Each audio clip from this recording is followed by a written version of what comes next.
Bob Galvin has Motorola in his blood. Learning early from his dad, Paul.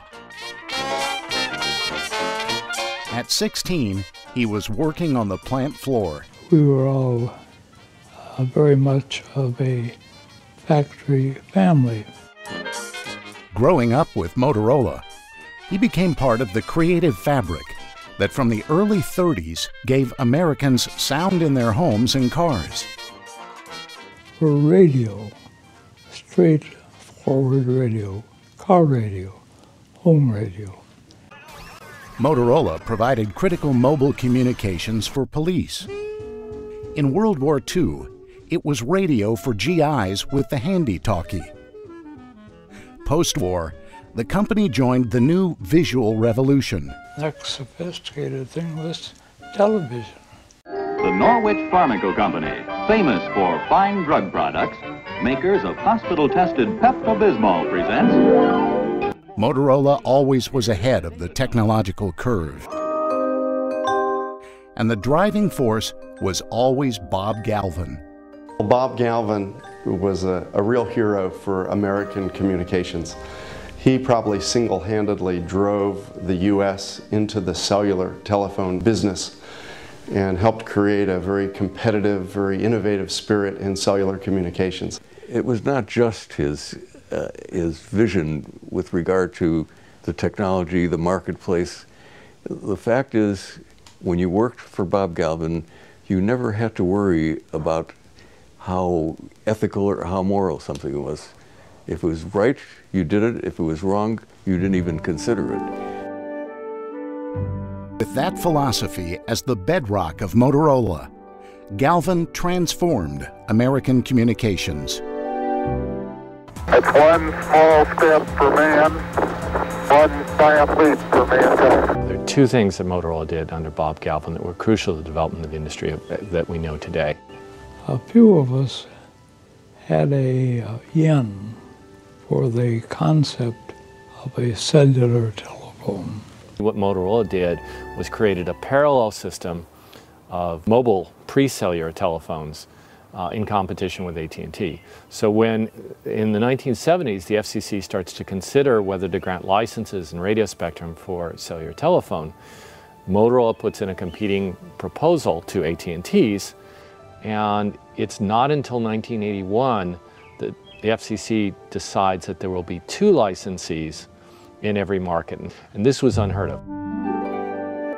And I would suggest that if Motorola had not taken AT&T on, which they did head-to-head, that we would have a very different world today. The second thing that Motorola did to give us the cellular world we have today was to constantly push for miniaturization. The introduction of the cell phone on the American market and beating out AT&T, says Galvin, happened almost by accident. It was during a visit to the White House with an impromptu demonstration for George Bush and Ronald Reagan. He said, "Show that thing that you showed me to Ron." So he said, what is this? I said, "That is a portable telephone." And he says, "Is it on the market yet?" I said, "No, your FCC will not license us." And so he turned to his associate, a staff man. He said, "You call the chairman tomorrow morning and tell him I want this thing on the market in 30 days. One of Galvin's legendary skills is the uncanny ability to unite warring sides. And the thing that amazed me about Bob was his listening ability, his ability to not only take in information, but then to synthesize it into something that was acceptable to a group of people who normally couldn't agree on anything. A key operation around which we all try to achieve cooperation, and that is trust. Objectivity. Personality never entered into decisions. You did what was right for the company, what was right for society. In the 70s, at a time when American technology was reeling from overseas competition, Galvin countered, aggressively entering foreign markets. He also was an American hero in that he pioneered the idea of the semiconductor industry in the U.S. being competitive worldwide. One of the areas that was very significant was his early understanding of the challenge that was represented by Japan. Motorola took the AMP cellular system and the Dynatac and its successors to Japan and brought competition to the Japanese market. The marketplace rode over all the objections.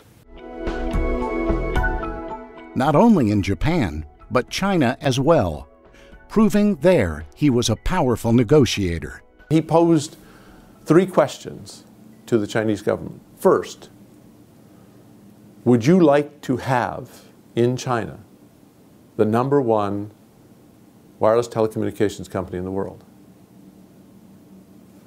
2, do you think that you can create that company? 3, if not, would you be willing to allow Motorola to be that company for China? And the leadership in China determined that they would allow Motorola to become that company. My son and I. Today, Bob Galvin remains humble and modest, but his vision and accomplishments speak volumes about the man who changed the way the world communicates. I had a distinct privilege of encouraging the next why not.